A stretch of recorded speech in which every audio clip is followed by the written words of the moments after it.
leading the way, 37 points. He scored 25 points in 14 straight home playoff games. Also concerning here for the Thunder, Jaylen Williams left in the third quarter because of a left hamstring injury. If you recall, he missed multiple weeks during the regular season because of a right hamstring injury, so certainly some concern there for OKC moving forward. They take a 2-0 series lead, and turnovers continue to be the story in this series.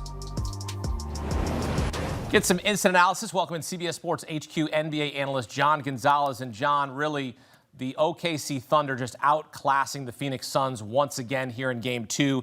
They have now scored 56 points off of 41 turnovers in 2 games, and that continues to be the trend.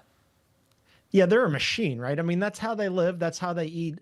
Game 1, 19 turnovers that they convert to 34 points. Tonight, 22 for 22. And it just puts the Suns up against it because they don't have the talent and the depth that the Thunder do anyway. And when they're committing that many turnovers and it's instant offense, those live ball turnovers are an absolute killer for the Suns. And it's not the Suns' fault because this is what the Thunder do. They turn everybody over. They were number 1 in creating turnovers and points off of turnovers last year, and they are again this season. And that's just how they operate, right? Because they have so many long, rangy defenders that can get up into your jersey. And you mentioned Jaylen Williams, and we'll keep an eye on, what happens with him with that hamstring. Don't forget that he missed 49 games this season, but he's one of those guys. SGA is one of those guys.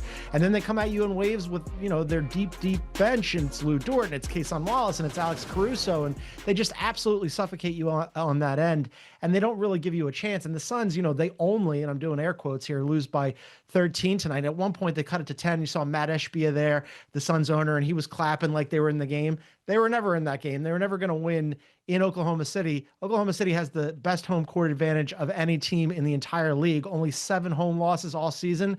It wasn't going to be 8 tonight. OKC's 40th straight playoff game, forcing 10 or more turnovers. Yeah. I mean, that's why they won the title last season. That's why they are on track to win it again this year, trying to be the first team to do so since the 2017-2018 Warriors to repeat. Look, you mentioned Jaylen Williams. He leaves in the third quarter because of the hamstring injury. You noted that he missed multiple weeks during the regular season because of a right hamstring injury. There's certainly concern there, but if any team can deal with a player of this magnitude going down, it's the Thunder. Yeah, that's it. That's exactly right, because they already did it during the regular season. And again, he missed over half the year. Right now, we'll see how bad this one is. Hopefully, it's not that bad. You don't want to ever see anybody get hurt. But the Thunder are, without question, the deepest team in the NBA. If the Suns suffered an injury to one of their 3 best players, they'd be cooked. They're cooked anyway. But with the Thunder, you look at it and go, all right, well, we still have the reigning MVP, about to be 2-time MVP. Chet Holmgren was fantastic defensively tonight. He's their, if he's not their second best player, he's their third best player. And on any other year, if Victor Wembanyama didn't exist, he would be the defensive player of the year. And then they have so many different ways that they can beat you, right? Because take Jaylen Williams out of it, my suspicion is that A.J. Mitchell slides into that role. But on nights when they want extra defense, it'll be Lou Dort and Keyshawn Wallace. They'll double up on those guys, or potentially more Alex Caruso minutes. The other Jaylen Williams, J. Will. When Jaylen Williams, J-Dub, was out earlier this season, Jaylen Williams, J. Will stepped in, and he looked like a world beater and was knocking down 3-pointers at a really efficient rate. So Mark Daigneault has so many different guys that he can throw at you, and they're going to want Jaylen Williams back sooner than later. The guy made all NBA last season. He's really, really good. He's a fantastic defender. But this is a team that can withstand that if he's going to miss some time. Do the Suns get a game? No. No, I mean, and tonight's a good example of why, right? They really only have 3 guys right now, right? Devin Booker, he was pretty good tonight, 50% from the floor. Dylan Brooks had a fantastic game. He goes for 30 points. He fouls out because that's what Dylan Brooks does. He can't help himself. He had to have the extra foul, the 6th foul against SGA at the end just to make whatever kind of point Dylan Brooks wants to make. But he has made them better this season. But then you get your third guy there, Jalen Green, who's been hit or miss. He's also missed a bunch of time this season. He was actively bad tonight. You can't win when all 3 of those guys aren't just supernova hot from the floor against this Thunder team. And tonight, Jalen Green was 8 for 23 from the floor. He made only 1 of his 8 3-pointers. And on top of that, we talked about all those turnovers. He had 7 of them.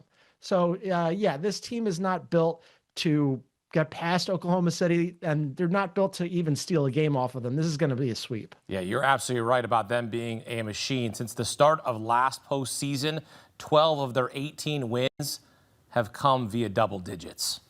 Another one here against the Suns in Game 2. Series will shift to Phoenix on Saturday. John Gonzalez here with us on CBS Sports HQ as you take a look at the. And according to John, we don't even need to put Game 5, 6, or 7 on there. It's going to be over on Monday night in Phoenix, but they got to play a Game 3. They had a good crowd there.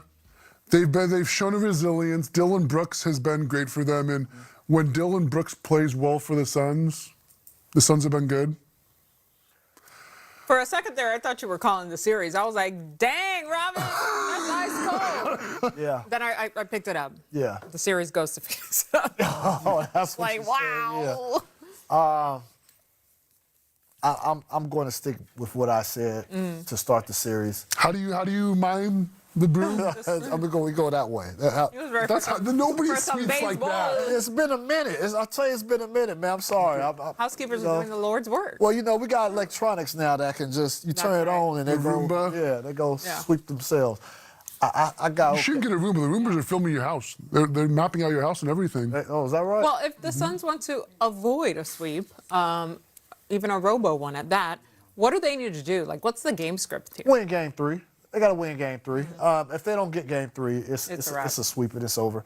And they have to, because I doubt that Jaylen Williams is going to be back by then, which game will be Saturday. So it's a necessary game. Phoenix has great home court advantage. They get really ruckus out there during the playoffs. So I expect them to put up a fight, but this is championship DNA. This is championship pedigree. OKC Thunder, they're hungry. They're a tenacious team. And you look at if they are able to get past the Phoenix Suns in 4 games, I would think, even though the Lakers are up 2-0, I still think Houston's going to get some games and make that a series.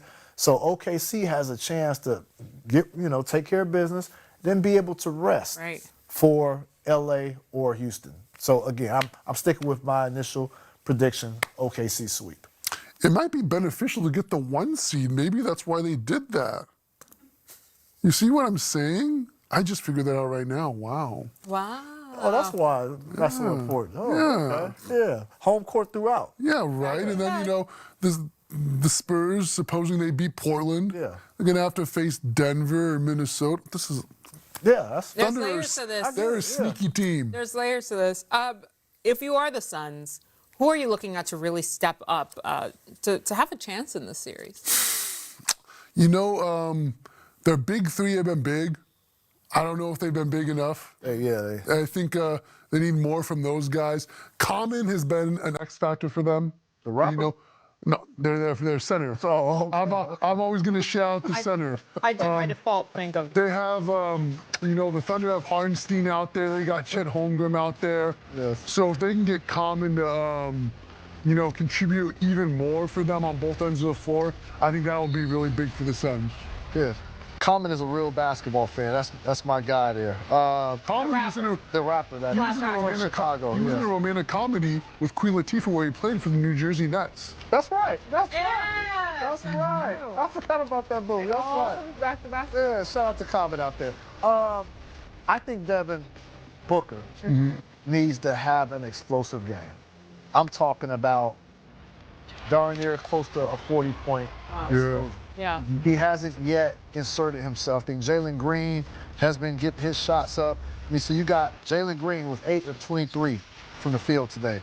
Dylan Brooks had a good game, 12 of 23. Devin Booker, 7 of 14. Booker has to get more shots up. He has to get more shots up. He's deferring a lot in this series.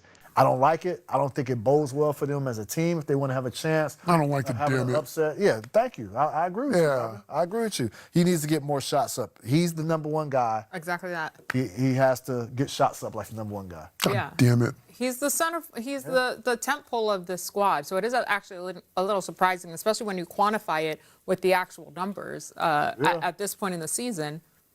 We've heard Coach Fizz call him a professional scorer.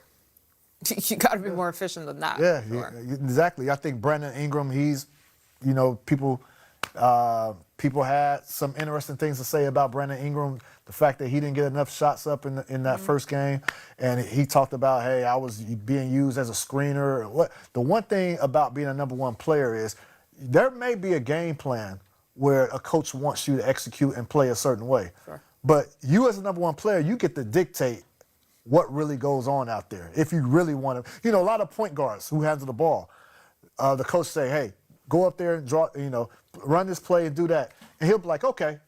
And then when you get on the court, he tells the player, no, you go do that. Then you go pulls do in that. an hour. Right. When you have the ball, you can make those audibles. You can make those calls. So Devin Booker has to do that. I don't know what they're telling him to play. I don't know if they're saying play, do not play selfish. Make sure you're getting your team involved. But this is not the type of Devin Booker that's going to be able to get a win. Damn Suns coaching staff, what are they thinking? Well, what are they doing? It can't be this coach staff too. It got to be Probably Booker. the fans. Yeah, he's also have to. It got to put be the Booker's onus on his mindset. shoulders. But whatever, that 14 shots, not enough. No. Damn fans. All right, so let's give out some flowers or some hardware, if you will. Keldon Johnson, he was announced Wednesday night as the NBA's Sixth Man of the Year, joining Manu Ginobili in 2008 as the only Spurs player to win that award. He played in all 82 games, all off the bench, and set a Spurs franchise record with 1,081 bench points. Johnson received 63 out of the 100 first-place votes. Miami's Jaime Jaquez Jr., who was first pick, finished second with 34. It was. It's the second end-of-season award for the Spurs so far.